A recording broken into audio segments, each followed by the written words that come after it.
จาก5หรือว่าจากมันออกทำ2 ศอกนะ5ก็เป็น6 7 ศอกนะถ้าว่าเป็นออก8 ศอกพอก็มาจะเอาผ้าไปทำจีวร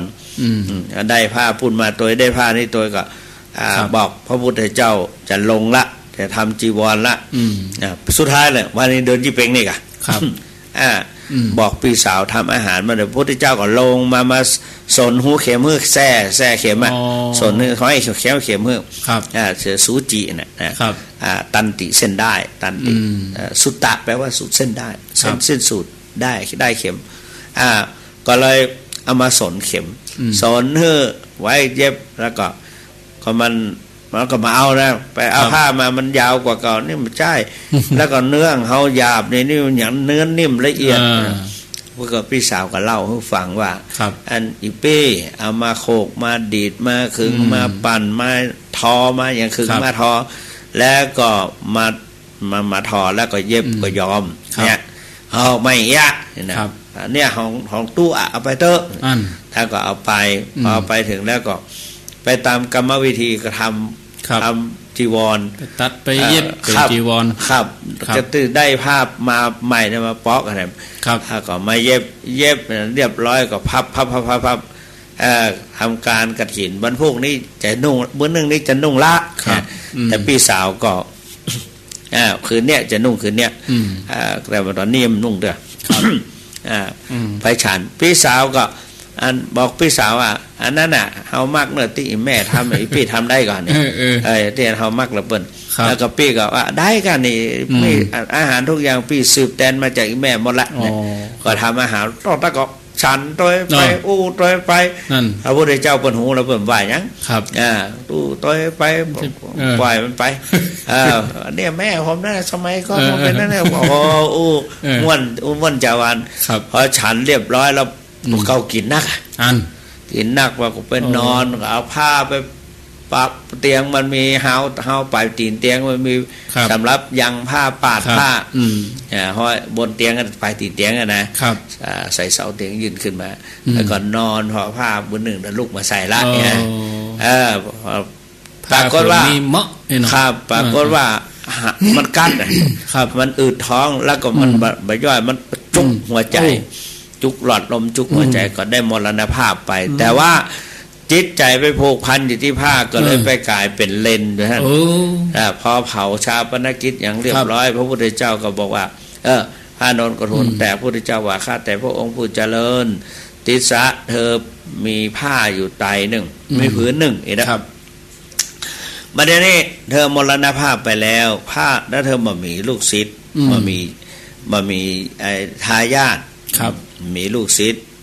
แล้วจะฮื้อไผ่พระเจ้าค่ะพระเจ้าก็บอกเอามาแบ่งกันไปเอามาแบ่งกันไปก็ตีกองปังกับตัวเจ้าทั้งหลายออกมาพระนนท์ก็บอกว่า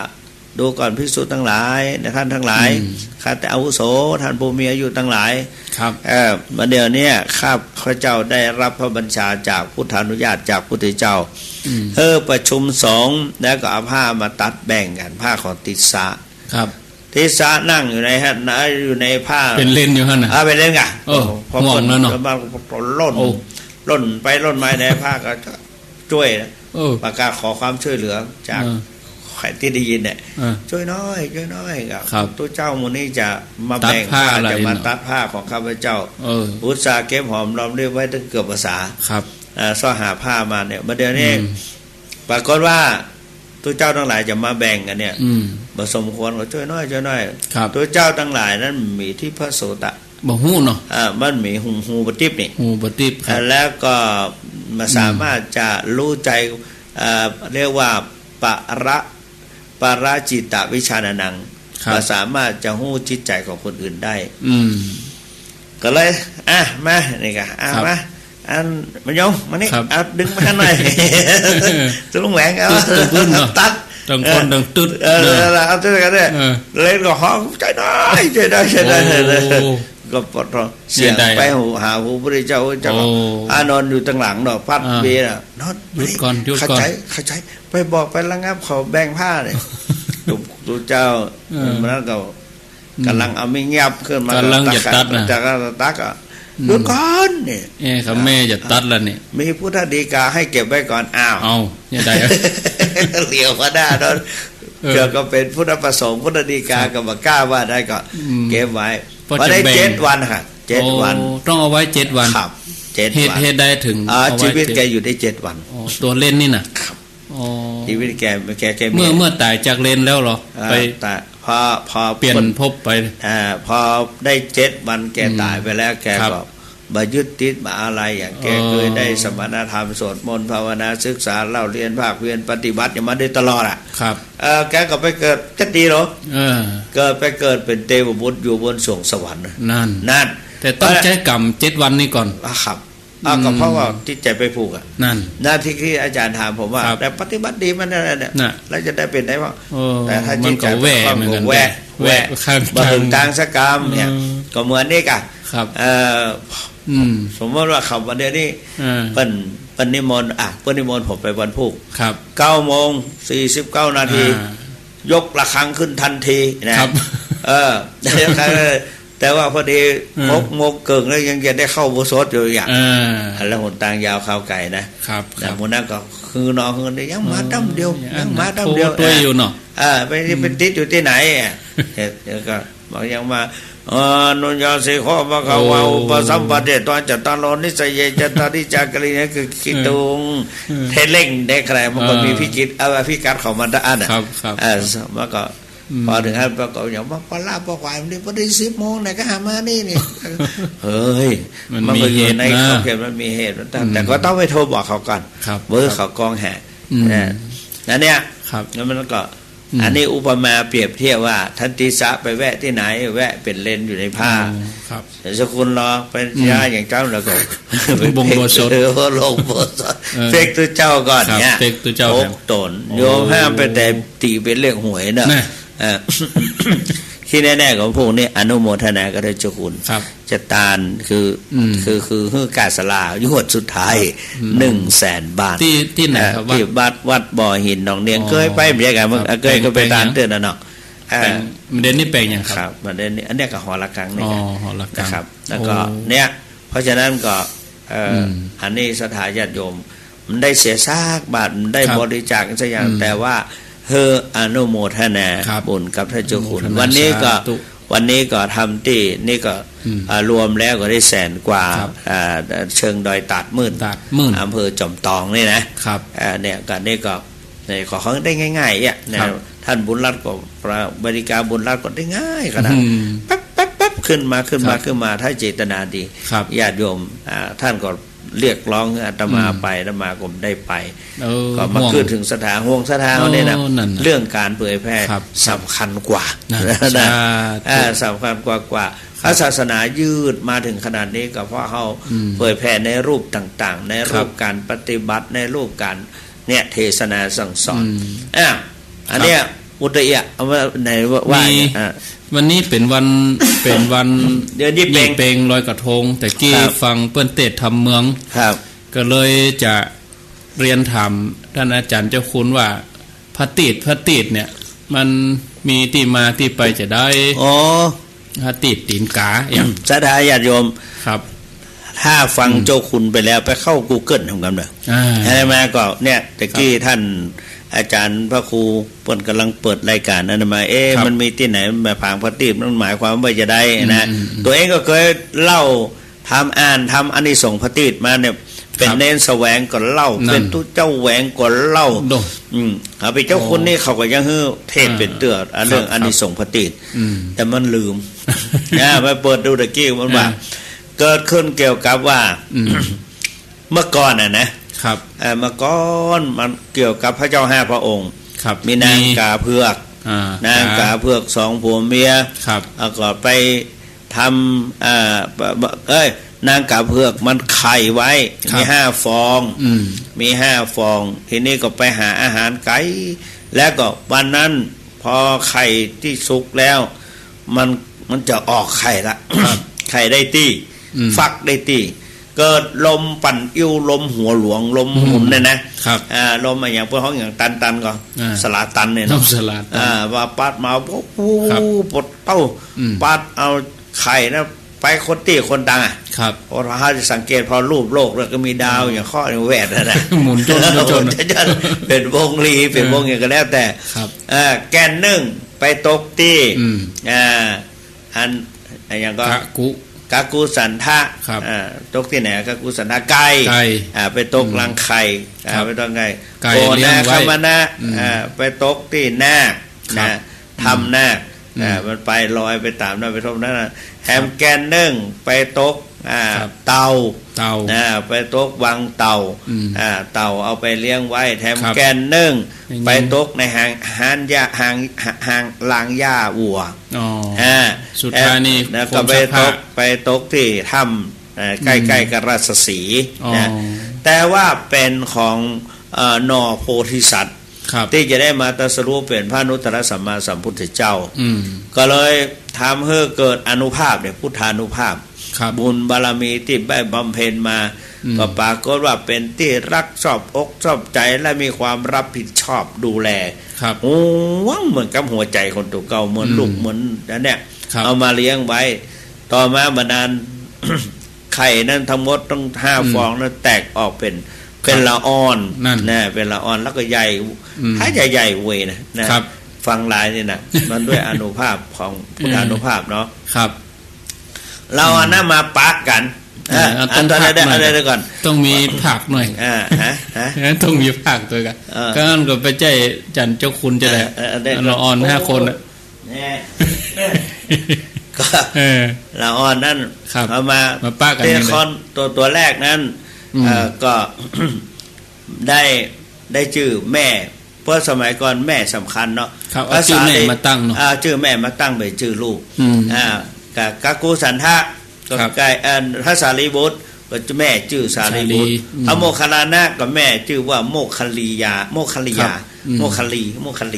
ก็เลยเป็นโมคคัลลานะครับทุกท่านก็จะเป็นเนี่ยพระพุทธเจ้าเฮานอโพธิญาณเนี่ยครับก็องค์ฟองแรกไปตกที่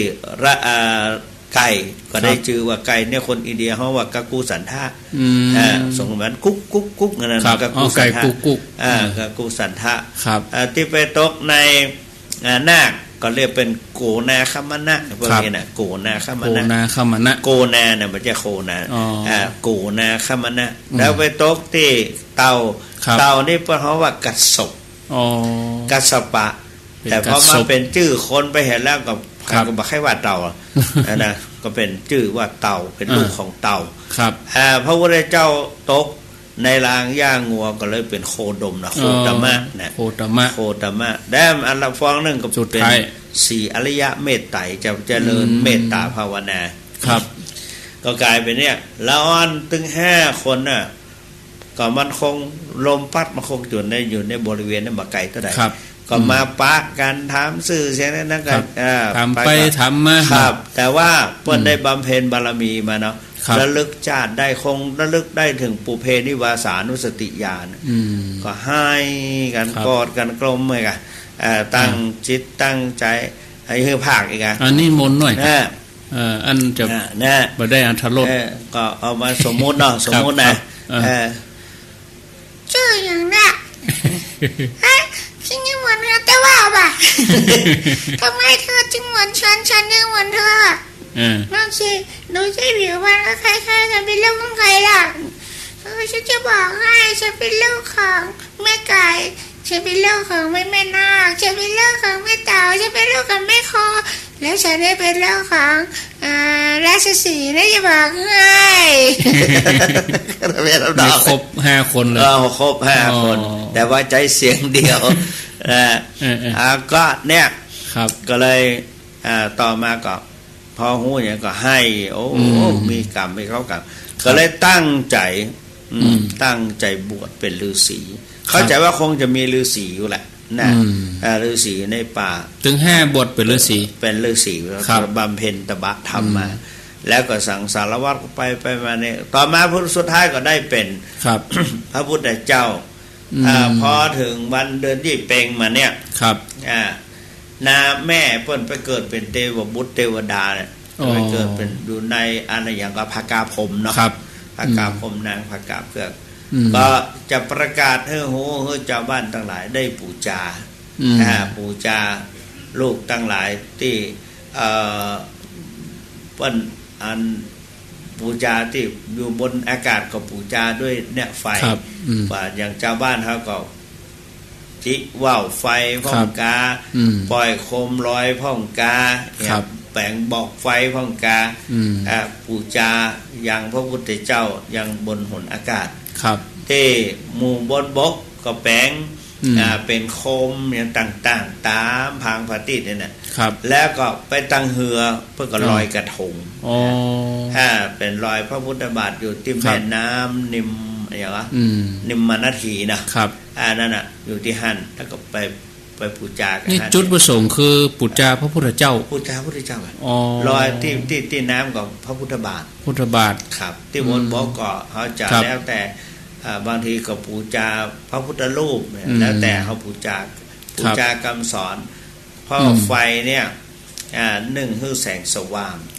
ก็คือคนเขาทั้งหลายจะไปอยู่บ่ได้คือมีแสงสว่างมีสติปัญญาเฉลียวฉลาดเนี่ยนะปูจาแล้วก็ฟังเทศฟังธรรมกันเนี่ยเวลาฟังเทศก็ต้องจุดมันมีกับมาพระติเนี่ยมันบ่งบอกสักก่อยปากอยู่บนนั่นแหละสักก่อยเอาตีนกาบบางทีก็ว่าเอาตีนเกี่ยวผางพระติบางทีก็เอาปากอันกาบผางพระติก็แล้วแต่จะว่ามันไม่ได้ว่าเหมือนละเพราะฉะนั้นนี่ก็คือวันปูจาเพราะฉะนั้นในวันนี้คืนนี้จะมีการปูจาเย่งตั้งเหนือเขาปัจจุบันเนี่ยแปลงโคมปล่อยไฟฟ้ามีหลายปีตาหลอดไฟฟ้าก็ดีเหมือนกันแล้วดีเนาะหลอดไฟฟ้ามีตึงปักตึงสายตึงก็ดีเหมือนกันตาเนี่ยโดยที่เป็นเอาเป็นว่าวันนี้เราจะนักกันไปในเรื่องเทศธรรมและก็เป็นวันสุดซ้อยของกฐินด้วยนะล้ำเตี้ยงคืนไปแล้วก็ตามมาได้ละถ้าจะมีตัวใดก็ตึงตามได้ครับจะเป็นแต่ว่าถ้าจะถามเจ้าคุณจะเอาความมืดก่อนเอาความมืดว่าเอาอรุณขึ้นก็เป็นวันใหม่ละแต่ว่าท่านจะตานได้แต่ไหนตานได้แต่อย่างกฐินเนี่ยบางทีเจ้าการไปลงโบสถ์นี่เหรออาจารย์ครับลงโบสถ์นี่เขาไปฟังปฏิโมกข์ว่ายังกฐินเนี่ยยังเขาฮับวันนี้ต้องวันเนี้ยต้องลงโบสถ์ต้องครองต้องการวันนี้เลยครับวันนี้คืนนี้ภายใน24ชั่วโมงครับเลยผ่านไปพวกแฮมข้ามนำได้ละได้แล้วเนาะกฐินเดาะอะไรกันนะกฐินเสียอะไรครับแล้วก็เวลาตนที่ครองกฐินนี่ผ้านี่เปิ้นฮื้อมันหลายอย่างผ้าเนี่ยจะเป็นปัจจุบันเนี่ยเขาเอาผ้าเหมือนกันเนาะผ้าตกตามตลาดบ้างผ้าไม่มีเจ้าแต่ยืมมาไม่ได้นะเจ้ามาไม่ได้นะแต่ผ้าเป็นผ้าบริสุทธิ์สมมติว่าถ้าเจ้าคุณสถามีผ้าเนี่ยมีผ้าจะเป็นผ้าอย่างก็ได้ก็มีเตือนหรอกเปิ้นเอาผ้าลูกสาวไปเฮ้เนี่ยลูกสาวผ้าใบคนอินเดียนะผ้าคนอินเดียนี่ยาวๆในผ้าผืนใหญ่พอเขาพอนึกบางทีเขานึกว่าเป็นตู้เจ้าเลยอยู่ใกล้รุ่นมาจุนเนาะอาจารย์ก็เคยหันไปอินเดียเนาะนะเขาไปโอ้ตู้เจ้าอยู่จันทร์นครเนี่ยแล้วแต่ผ้ามันนี้ทั้งหลายเพิ่นจะไปป่าเพิ่นจะไปเข้าซ่วมแต่ว่าเพิ่นมีซ่วมเพื่อเข้าไปป่าเพื่อกับกำก๊อกคนอันป่าวันเดียวนี้เพิ่นมีขวดน้ำเอาขวดน้ำคนอันเข้าไปในป่าไปนั่งกับเป็นหมู่ว่าเป็นไม่ยิงหรอกคนกลัวคนอื่นไปเมฆไปอย่างนั้นก็เนี่ยผลสุดท้ายก็เนี่ยพอก็เอาผ้าไปตาลลูกสาวบรรดาอย่างวิสาขาเนี่ยผ้าตาลคนเป็นคนแรกเลยเป็นคนแรกนะผ้าตัวเก่าตาลผ้าอาบน้ำฝนกับผ้าตัวเก่ากฐินก็ดูเหมือนว่าวิสาขาเนี่ยเป็นคนแรกนะเพราะฉะนั้นนี่แหละเพราะได้อยู่ใกล้พระพุทธเจ้าประทานให้วิสาขาเลยเหมาหมดเลยงานเนี่ยต่างๆเนี่ยสุภาพสตรีเนี่ยไปดูถูกได้นะอาสาธิสถานเนี่ยว่าพระพุทธเจ้าบำเพ็ญเสียสงไข่ปลายแสนมหากัปเนี่ยเพราะเป็นพระพุทธเจ้ามีโอกาสได้รับครั้งเดียวอาสาธิสถานคือทานอันยิ่งใหญ่ที่สุดยิ่งใหญ่ที่สุดในชีวิตเนี่ยไผเป็นคนจัดมีแต่ถึงจะเป็นพระราชาก็ช่างแต่ว่าคนที่จัดก็คือพระมเหสีมันลิกาเทวีแบบคนจัดนะอันนี้การจัดแจงแต่งดาครับอาจารย์เข้าไปในเชิญไปดูใน Google อาจารย์ก็จะรู้ว่าพระพุทธเจ้าพระนามการแข่งกับเจ้าบ้านเนาะ เจ้าบ้านกับตานแข่งกันครับตานแข่งพญาเจ้าเมืองแล้วก็เสาะหามาได้เจ้าบ้านเสาะมาได้อันนี้อาสาที่สถานนะเสาะจ้างเสาะอย่างมาได้ท่อมันมีธงมีชัดมีเจ้าชายครั้งเดียวเท่านั้นเนาะครั้งเดียวกันในพุทธเจ้าเหมือนกับทุกเจ้ารับกฐินเนี่ยครั้งเดียวเท่านั้นเป็นอาสาที่สถานเนี่ยไม่สาธารให้แก่คนอื่นเจาะจงบุคคลนะเจาะจงพระพุทธเจ้านะองค์เดียวนะองค์อื่นก็จะได้นะอาสาที่สถานนะเจาะจงพระพุทธเจ้าเกิดมาจากหนึ่งเกิดมาจากบำเพ็ญเสียสงขายไปแสนมาครับแล้วก็ได้สำเร็จเป็นพระพุทธเจ้ามีสิทธิ์ได้รับอาสาที่สถานครั้งเดียว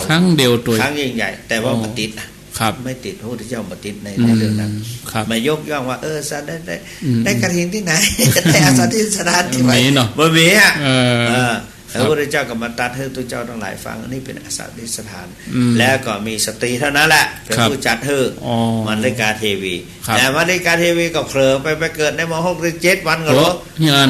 บอกว่าได้อันนี้ต้องกันตัวคนเยี่ยมอย่างเขาว่าแหละครับมีเคยอ่านผ่านตาชาดกเรื่องหนึ่งที่มเหสีของพญาเจ้าเมืองหลงในรูปตัวเองอ่ะแล้วก็ตายละ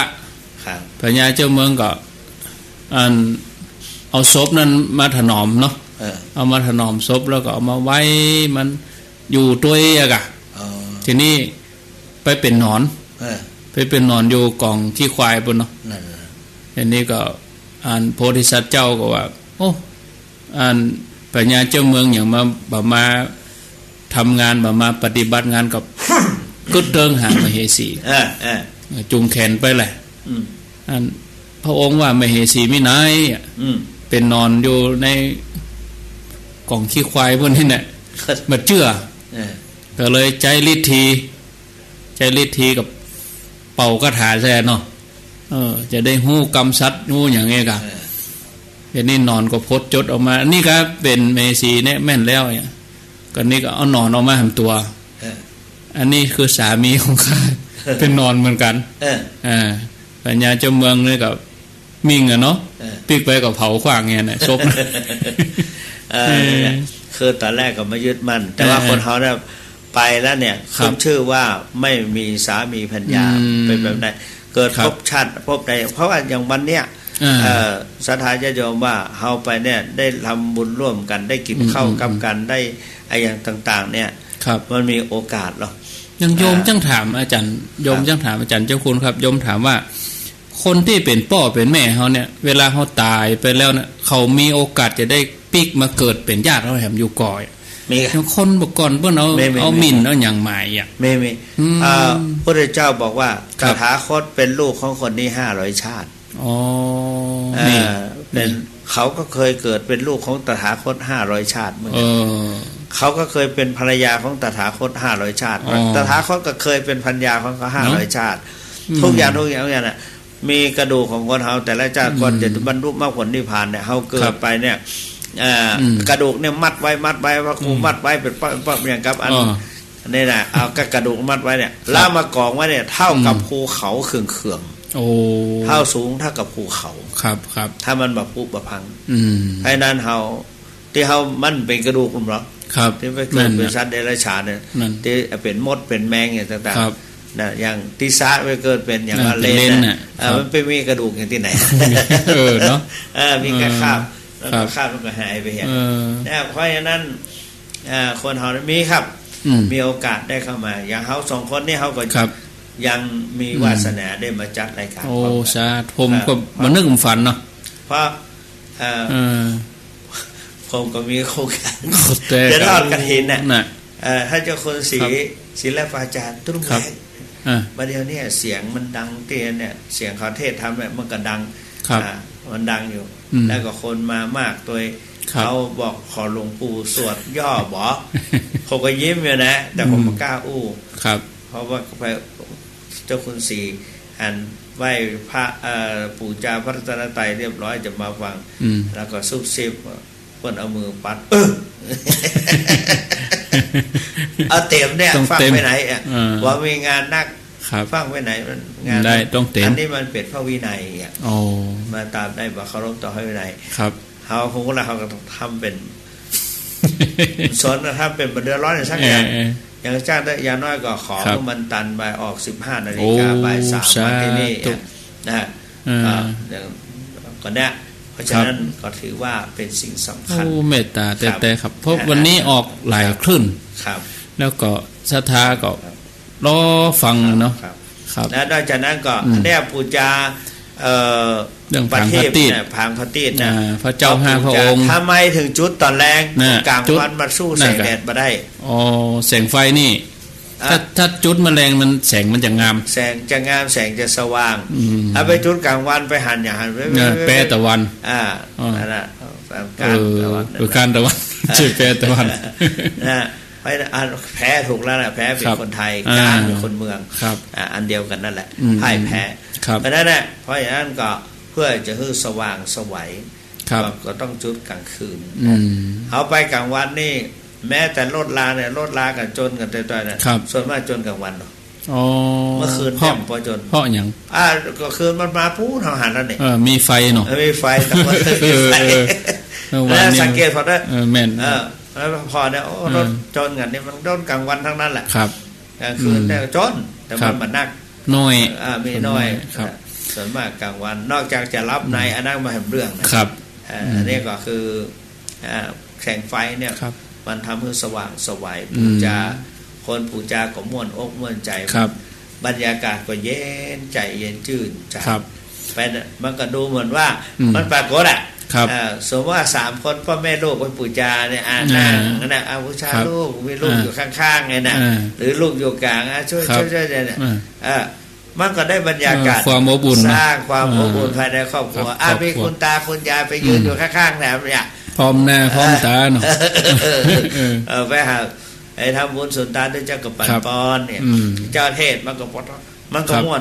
การขึ้นเทศบนธรรมะในสถานญาติโยมมันก็เป็นแห่งมิติหนึ่งของคนขึ้นมาเนี่ยเขาอยู่ตั้งรูปเขาอ่านจบสักเท่าหรอแต่พอขึ้นไปอ่านบนเนี่ยมัน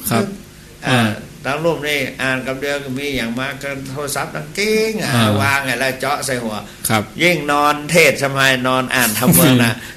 โมเดี๋ยวรับแล้วเนาะซาตื่นมาทำตกอยู่ขึ้นเตียงอยู่ข้างเตียงมันได้เรื่องแต่ขึ้นธรรมะเนี่ยจนจบธรรมะเนี่ยปวดใครรับกันได้ก็จังเตอครับอิทออนของสมัยได้ก่อนนะเปลี่ยนมันเห็นแจ้งแล้วทำบางอย่างเนี่ยสว่างอย่างนั้นทำมหาจักรตั้งทำหลวงนี่แล้วครับครับนั่นแหละตั้งทำหลวงนี่นั่นเกี่ยวอย่างกับโดยกระทงยี่เป่งคือว่าเดือนยี่เป่งนั่นน่ะมันมีความพร้อมครับคนพร้อมกันแล้วเขาก็ตั้งทำบ่อ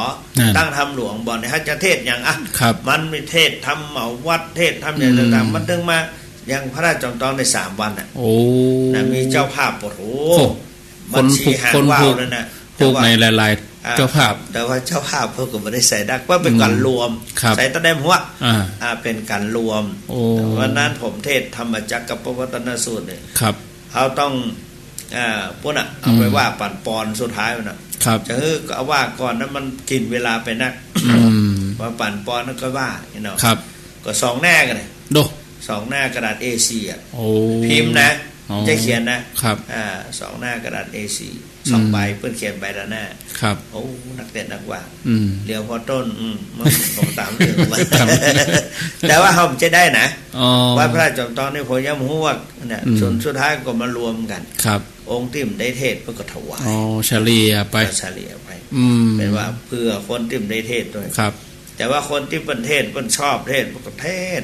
เวลาผมเนี่ยประโยค7เรียนประโยค8แน่เนี่ยนะอายุ19 ปีอ่ะเรียนรัชานนท์คำแสงเต้ามันเทศทำเด็ดมีโอกาสถึง9อยู่เนาะมีก็ครับบอกว่าถ้าหากมีโอกาสแฮม2 ปีเอา9ได้9แล้วก็เป๊กเนาะเป็นนาคเนาะเป็นนาคหลวง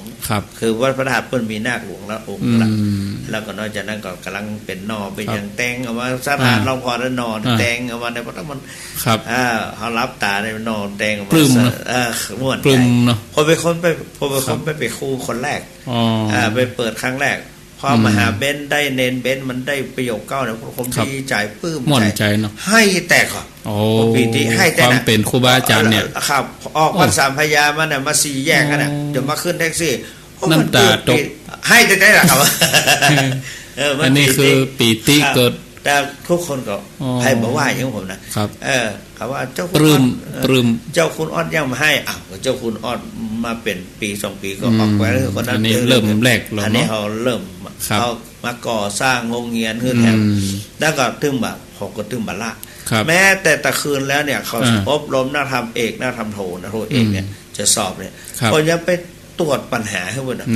เอาไปมาเข้าไปนั่งตรวจปัญหามันก็มีมานักกันเนาะทำเอกก็มี5 6 7 ตนเนี่ยการศึกษาบัลละแล้วก็ทำโทก็มีกี่ตนเนี่ยแต่เวลาไปตรวจปัญหาเนี่ยเขาสอบกลางวันก็ชุดหนึ่งเมื่อคืนก็ชุดหนึ่งครับเขาไปตรวจตอนกลางวันเนี่ยเขาไปตรวจแมลงเหี่ยแล้วก็ไปคนตีคนตังแต่ไปตรวจกลางคืนแล้วต้องเป็นนอนรอเอาปัญหาหรอไปนั่งรอปัญหาผมไปนั่ง2 ทุ่มก็แห้ว3 ทุ่มกว่าจะได้ตรวจลงมาในพระดึกนักแก่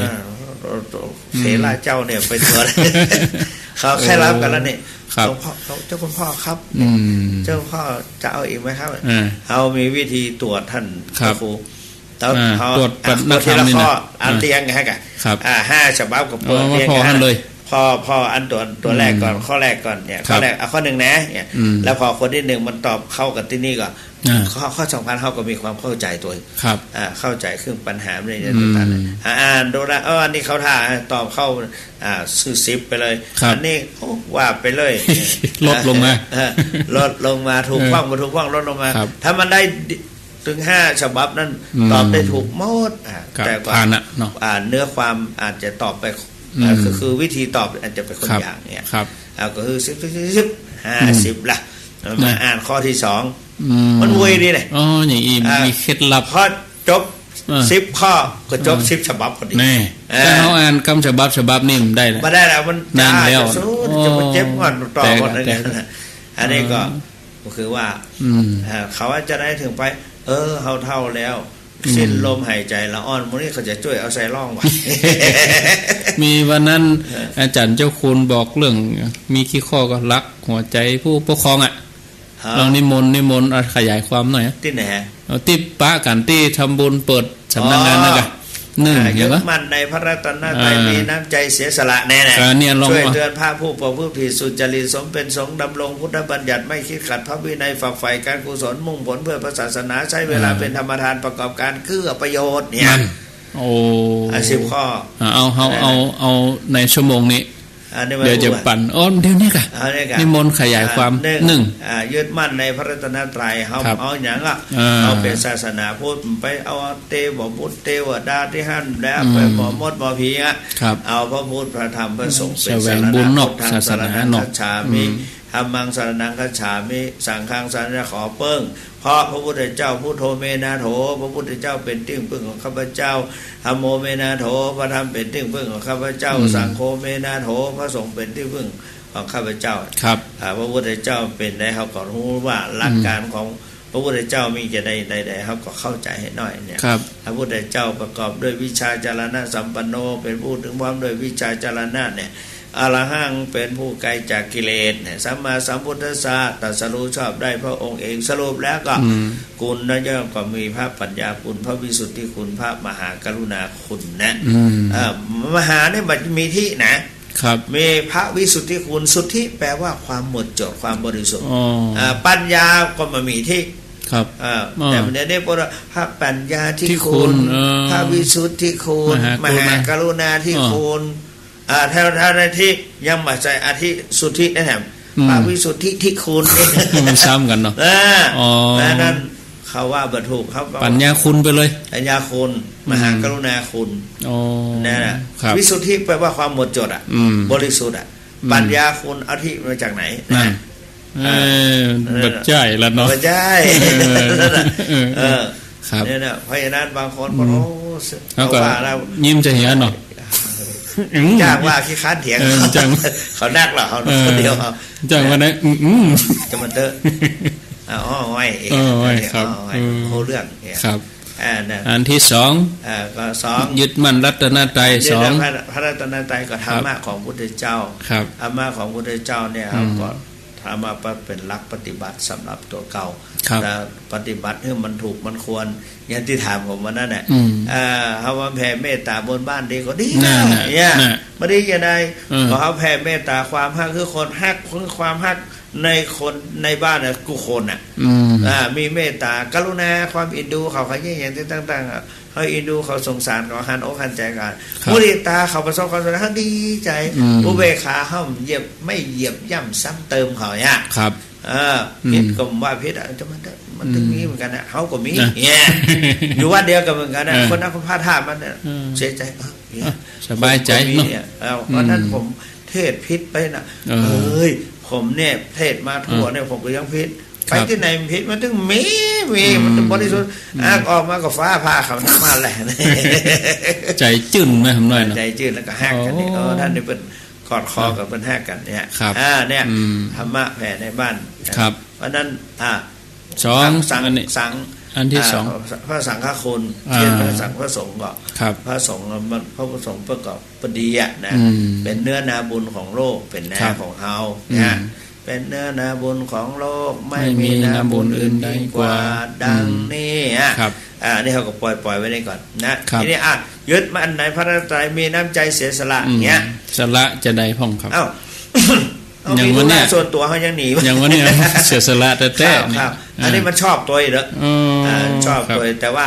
พาไปปูนจะมีคนยกย่องทำเป็นทอดกฐินวันนี้นะโอ้เป็นท่านประธานน่ะเป็นประธานหรอโอ้จะยกย่องเข้ามาพัดเดชพระโคนตัวได้กับปทมาไหว้ภาษาแต่ว่าวันนี้ไปสักกรรมนั่นคือคนอื่นไปแตนเหียนี่แสดงว่าเสียสละก็แต่ว่าเสียสละก็ถูกเพราะว่าแต่ว่าเสียสละก็ถูกแต่ว่าควรจะให้เปิ้นไปเพราะเปิ้นสามารถไปแตกแยกก็ได้ไปแสนเฮา10,000เดียวอ่ะแต่ว่าเฮาเป็นคนเริ่มต้นเนี่ยคนเริ่มต้นแล้วก็เป็นครูบาอาจารย์เขาก็ปล่อยให้ลูกศิษย์ลูกหาเฮาได้ชื่อได้เสียงหน้าได้ตาพวกอ่ะเปิ้นทำของเปิ้นน่ะแล้วเฮาไปเสียบไปสุยแล้วอย่างมันก็บัดดีครับเพื่อก็ขออาจารย์มาด้วยเขาจะว่าเขาจะไปบอกเจ้าคณะไม่ต้องแน่ได้ครับเอาไปยกย่องเจ้าคณะบอกว่าเดี๋ยวบอกไม่ต้องเนี่ยถ้าอาจารย์มานี่ถ้าอาจารย์เจ้าคุณมานี่ผมเต็มใจกันนั่นก็มาเด้อเพราะนะฮะใจนึงเขามันอยู่เพใจอยู่เพไปพูดเขาก็จะได้ก็วางตัวก็ลำบากเขามันไม่ใช่ระเบียบสักตัวใดแล้วเดียวผ้ารุดแบกผ้าม้วนนี่มันจะหาได้หรอรุดขนาดผ้านี่ออกจากมือซดมันยังก็จะย่ำเขาใส่ไปกำเหมือนกันอันนี้ยึดแฟนมีน้ำใจเสียสละช่วยเตือนพระผู้ประพฤติผิดมันก็แม่นเนาะเขาอยู่กับพระสงฆ์พระอย่างเนี้ยแต่เขาอยู่ในวัยที่จะอู้เตือนเขาจ้างอู้นะอย่างวันเนี้ยเขาก็บอกคือทุกเจ้าตนหนึ่งเนี่ยท่านนะทรงปฏิโมกข์วันปฏิโมกข์บางวันบะมาเนี่ยหมายความว่าจะได้เนี่ยเวลาไปห้ามกินห้ามตานี่ต้องไปได้ทำให้ผมเนี่ยสงสัยนะเนี่ยต่อไปมาเนี่ยข้ามนี่ค่อยๆอ้วนนะเตือนมันจะฮักพาเพื่อเขาจะต่างไงเนี่ยไม่ให้เขาหรอกอาจารย์เนี่ยครับขนาดนั่งรถด้วยกันรถอันน่ะรถไอ้กอบมาเนี่ยไปยังลงเพื่อหรอกเขาเตียวมาเนี่ยนี่พวกอาจารย์ครับเนี่ยแล้วถ้าเราคนจะเตียวแค่ปวดขาเขาจะเตียวข้องเงี้ยสละเขาในฐานะเป็นครูบาเป็นกรรมวาจาจารย์เขาเตือนดีๆก็ฮักเขาเดือนนี้จะเอาวิตามินอย่างพวกมาถวายนะผมอาจารย์เมียนเอามาจากต่างประเทศเดี๋ยวจะเอาไปถวายเสี่ยงมดได้ยังผมกินไปเลยนะเขาตับมันนะกินไปเลยจนตุ้ยลุยเนี่ยช่วยเตือนพระผู้ประพฤติสุจริตสมเป็นสงฆ์อยู่ในสงฆ์นี่เขาก็ต้องทำให้ตัวเก่าให้บริสุทธิ์พูดผ่องพยายามดังพร้อยสุจริตสุจริตสุจริตกายสุจริตวจีสุจริตมโนสุจริตทั้งในต่อหน้าในรับหลังนี่หรอนะสุจริตดำลงอยู่ในพุทธบัญญัติพระพุทธเจ้าบัญญัติอย่างไว้เขาก็ยึดมั่นนะพระพุทธเจ้าบัญญัตินั้นบัญญัตินี่ก็ยึดมั่นในพุทธบัญญัติไม่คิดขัดพระวินัยวินัยเพิ่นว่าอย่างนั้นว่าไม่ยาวนี่มาโอ้ยเนี่ยประเดี๋ยวนี้เพิ่นมาใจกันแล้วนั่นได้ละดึงวินัยมาใส่ตัวเก่าหรือเอาน้อมเอา การปฏิบัติเราเลยไปแทรกเขาไว้ในพิษเบอร์ได้ละพิษแล้วนะอย่างกินข้าวเนี่ยล้ำเตี้ยงไปได้2ข้อมือเนี่ยไอ้อย่าง2ข้อมือกินได้เนี่ยก็มันไปก็ล้ำเตี้ยงไป2ข้อมือก็ข้อมือนี่มันก็ไปบ่ายโมงกินได้อยู่เนี่ยล้ำเตี้ยงถ้าเป็นในการเลื่อนน้อยเรานั่น6 โมงมาแล้วก็หดได้2ข้อมือล้ำเตี้ยงบางคนก็เพิ่มตอกเลยเนี่ยรายการเรื่องนิ้วก็มีหรอกเพิ่มตอกเลยที่ครับในฟักไฟการกุศลยังไม่เดียวเนี่ยการกุศลคือความฉลาดกุศลนี่แหละบุญกับกุศลนี่มันมาตัวกันแต่ประเด็นเนี่ยเอาฟักไฟการกุศลฟักไฟการกุศลเอาสิ่งที่ดีๆงามๆมาเปิดเผยมาบรรยายให้กันฟังอันนี้เป็นของกุศลเอาไปต่ออุบายเป็นกุศโลบายอุบายด้วยวิธีอัญชันฉลาดก็คือกุศลนั่นแหละ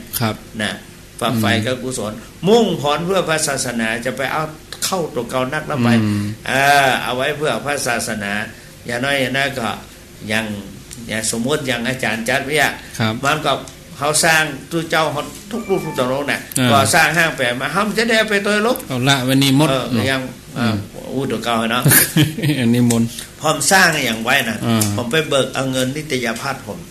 อันนี้ก็คือเงินเดือนตู้เจ้าเงินเดือนเจ้าคุณเดือนมา5,200แต่เดือนผมเก็บไว้ก็แบบไปแตะต้องจะมาไว้พอพอดีพระเจ้าอยู่หัวสวรรคตแล้วก็เปิ้นวันถวายพระสรีระนั่นแหละถวายพระสรีระของพระองค์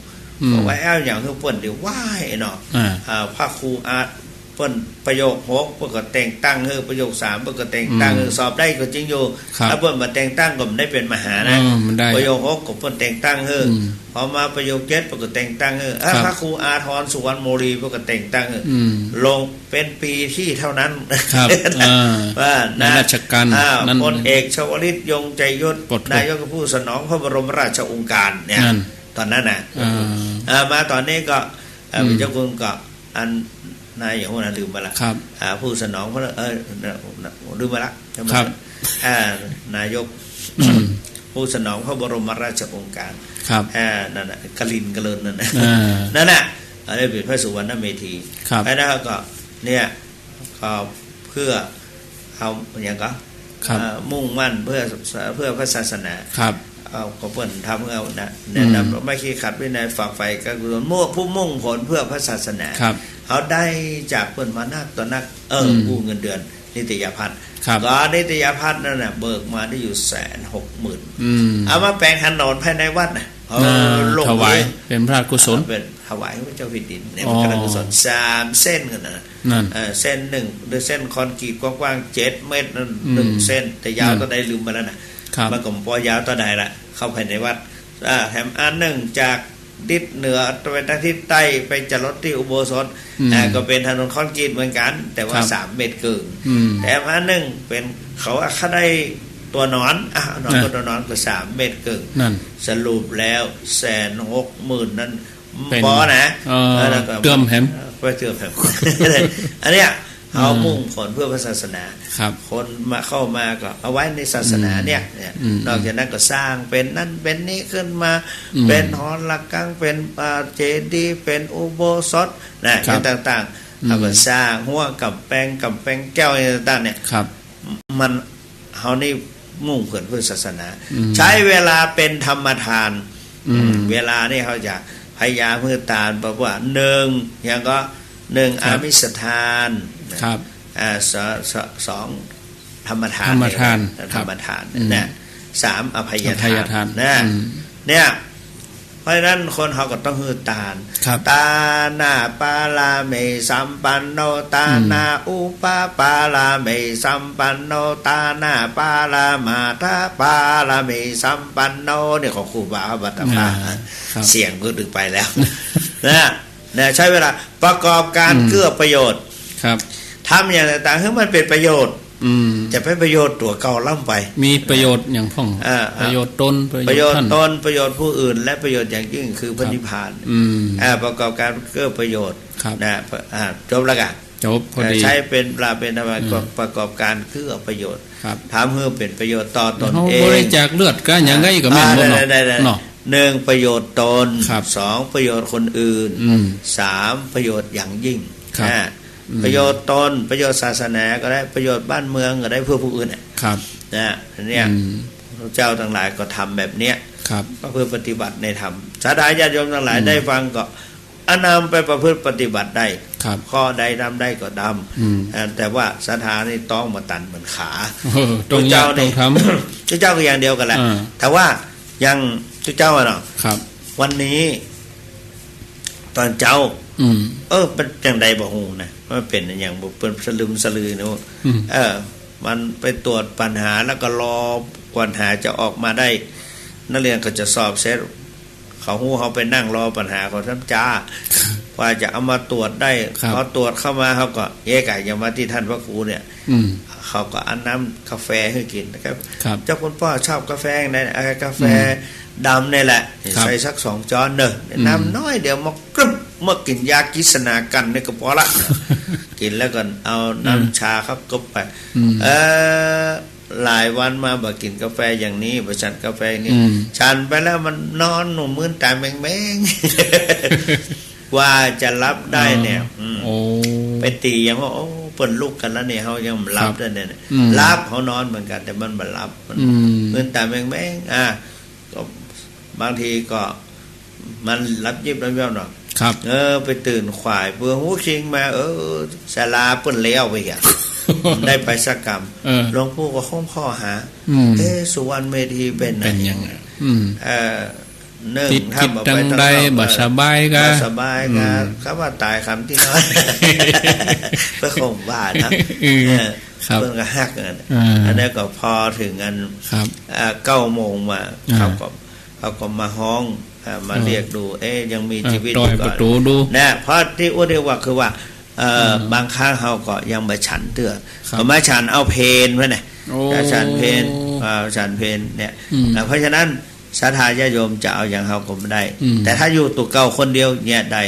แต่ว่าในครอบครัวนั้นมันนักสมาชิกนักเพราะฉะนั้นก็ต้องประโยชน์ภายในครอบครัวประโยชน์ตัวเก่าประโยชน์นี้ก่อนและกับประโยชน์ผู้อื่นเขาก็ทำงานเพื่อสังคมก็ทำได้แต่บางคนมาอันนี้สังคมในประจนละบ้านละหอละไปติ๊ก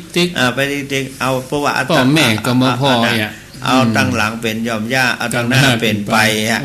เพราะฉะนั้นพ่อแม่ก็จะเป็นละศรัทธาญาติโยมทีเนี้ยเต่าตั้งหลายเนี่ยมุนเนี่ยเปิ้นมาปูจาคุณพ่อแม่ด้วยนะปูจาคนพ่อแม่อย่างพระเจ้า5 พระองค์เนี่ยพยายามนึกถึงพ่อถึงแม่ยึดว่าเป็นขนาดเป็นลูกกาได้เนาะนะเพราะนั้นก็อันบรรดาศรัทธาญาติโยมทั้งหลายวันนี้ก็ได้บรรยายไปหมดเวลานี่ครับเดี๋ยวจะเปิดสายศรัทธาญาติโยมทั้งหลายถามครับ40 นาทีครับนิมนต์นะครับเอาเนอะศรัทธาญาติโยมได้ฟังพระเดชพระคุณอาจารย์ท่านเจ้าคุณพระสุวรรณเมธีได้พบปะอู้จากับศรัทธาญาติโยมตอนนี้ไผมีอย่างจะอู้จาสนทนาถามปัญหาก็ว่าจะให้กำลังใจก็ขอเจริญพรนี่เป่งเนาะครับ0998366322เอาเจริญพรกราบนมัสการเจ้าท่านพระครูทั้ง2 ท่านนะเจ้าแม่ครูเจ้า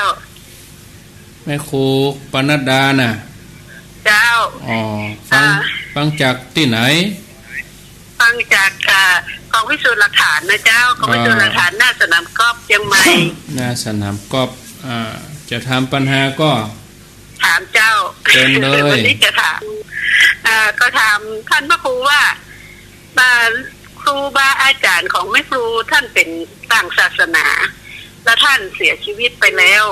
แม่ครูอยากจะตามหาท่านสำนึกในบุญคุณของเปิ้ลเนาะแล้วแม่ครูจะอยากให้ตามหาเปิ้ลอยากจะได้กว่าหาเปิ้ลจะทราบกว่าฮะ